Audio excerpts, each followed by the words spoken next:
Today we're gonna talk about Ursula K. Le Guin and her famous short story, The Ones Who Walk Away from Omelas. Ursula K. Le Guin was born in 1929 in Berkeley, California.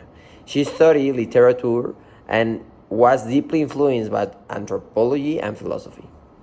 She wrote fantasy, science fiction, poetry, and essays. Her books explore themes like gender, power, and society. One of her most famous works is The Left Hand of Darkness, but today we focus on Omelas.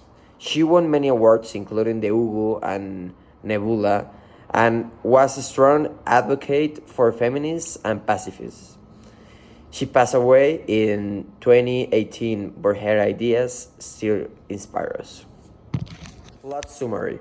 The story begins with a grand festival in Omelas. People are celebrating, children are playing, and the city is full of music and joy. Everything seems perfect. But then the narrator reveals that the dark secret, the suffering child. The child is malhermous, afraid, and alone. It cries for help, but no one will save it. When young citizens of Omelas learn about the child, they are horrified. They struggle with guilt and sadness, but they are told that the city's happiness depends on the suffering of this child. If the child were freed, all of Omelas would fall into chaos of misery. Most people eventually accept this reality. They push aside their emotions and continue living their happy lives. But some do not.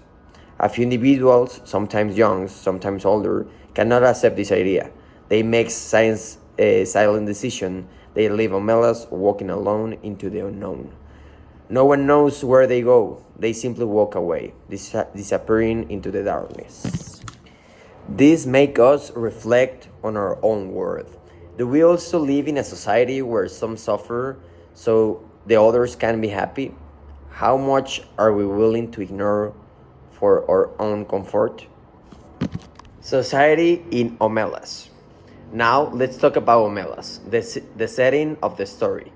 At first, it seems like the perfect city. There is no war, no suffering, no crime.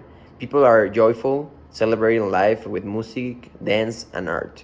Omelas is a utopia. The people there are not ignorant or simple. They are intelligent, sophisticated, and full of life.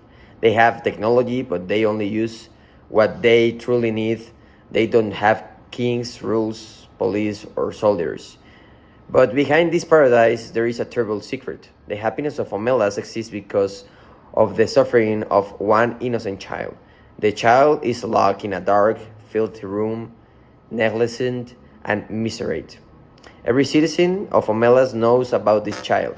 At some point in their lives, they are told the truth. Some are shocked, even angry, but in the end, most of them accept it. They convince themselves that the child's suffering is necessary. This makes us reflect on our own world. Do we also live in a society where some suffer? Ursula Le Guin's storytelling in The Ones Who Walk Away from Omelas is immersive, unconventional, and deeply philosophical. The story begins with a description of Omelas, an idyllic city filled with joy, intelligence, and celebration.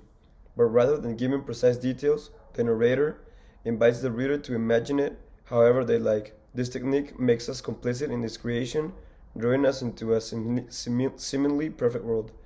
Then comes the shocking revelation. Omela's happiness depends entirely on the suffering of a single child, locked away in misery. The people of Omela know this, and while they're horrified at first, they come to accept it as necessary. This stark contrast forces us to question, can true happiness exist if it is built on suffering? Le Guin's storytelling is deliberately ambiguous. The narrator never fully explains the system, leaving moral interpretation to the reader. Even the ending remains unresolved. Some individuals, unable to accept the truth, silently leave Omelas, but the story never tells us where they go. This lack of closure turns the story into an allegory of the ethical dilemmas we face in society. It forces us to reflect on real-world injustices, those who accept, those who ignore, and those who we choose to walk away from. So the question remains, why will you stay or will you walk away?